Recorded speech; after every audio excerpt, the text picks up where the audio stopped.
You don't come to Skye and live on Skye to make stacks of cash. I don't think anybody does. It doesn't work out. It's not what it's about. I think the people who live and work here, they work for the maintenance of that existence. We love living here and we feel, we're privileged to live here, but believe me, you've got to work at it. You do have to work at it. So nothing comes on a plate for free. One of the wonderful things about restaurants is it's the kind of lens for many, many different aspects of life. Customers come as a social interaction. A restaurant's menu is the result of many, many different individuals' love and effort in their own fields. Producers of food. I mean, there's no better example than Brigitte Glendale Salads or Davy Oak's Sconser Scallops or Chris at Isle of Skye Sea Salt. They're wonderful examples of that. Experts in their own field because they've stuck their neck out and dedicate themselves to doing that one thing out of love and out of passion.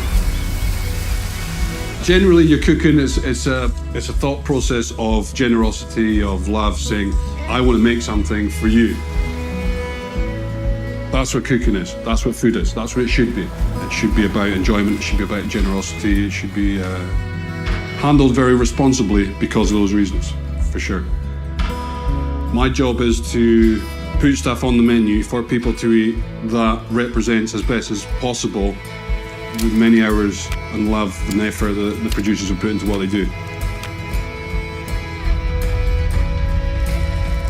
What I always want to make sure on a plate is if there's a plate of food that has scallops on it or Bridget's leaves on it, then it has to be identifiable as that. And we want people to go, where did you get this amazing salad from? Not because we turned it into the Eiffel Tower, but because they tasted it and went, my God, this is the most tastiest salad I've ever had.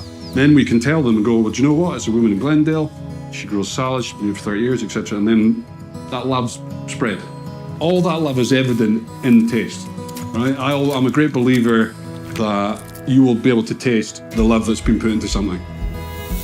We need to support these unique individuals, put their heart and soul into things. We need to value it more. We need to add more value to it. If more and more people just said, you know what, I'm going to do what I want to do. Why don't I do what I love? And if you're doing what you love, that's half the battle. Yeah? All the hard work and all the rest of it is a lot easier.